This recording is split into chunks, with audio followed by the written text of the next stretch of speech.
Back home now, South African Trade and Industry Minister Rob Davies was in Washington, D.C. this week at the AGOA Forum, where he met with various U.S. officials to discuss the recent tariffs imposed by President Donald Trump on all steel, as well as aluminium imports, as well as threats to introduce tariffs on all vehicles and parts.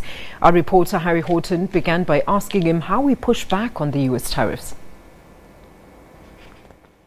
We were fairly clear in what our concern is. It's not just that they raised tariffs, but they raised tariffs above WTO bindings in a process that included us but excluded others, so it's discriminatory.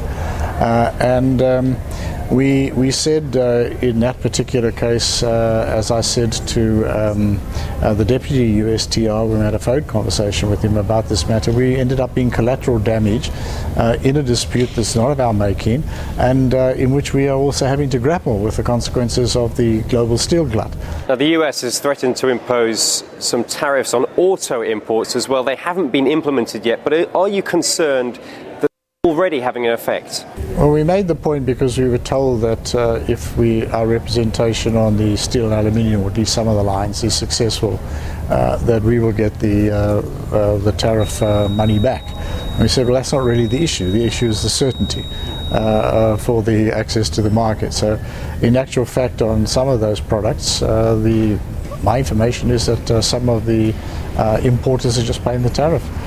So the same products are coming here, but they're just paying a higher duty. Now, the US has floated the idea of having a bilateral trade agreement with one African country that would serve as a model that could then be expanded out to other African countries. Has South Africa put its hand up and volunteered to be that test case for that first bilateral trade agreement with the US? We're not putting our hands up to be the test case.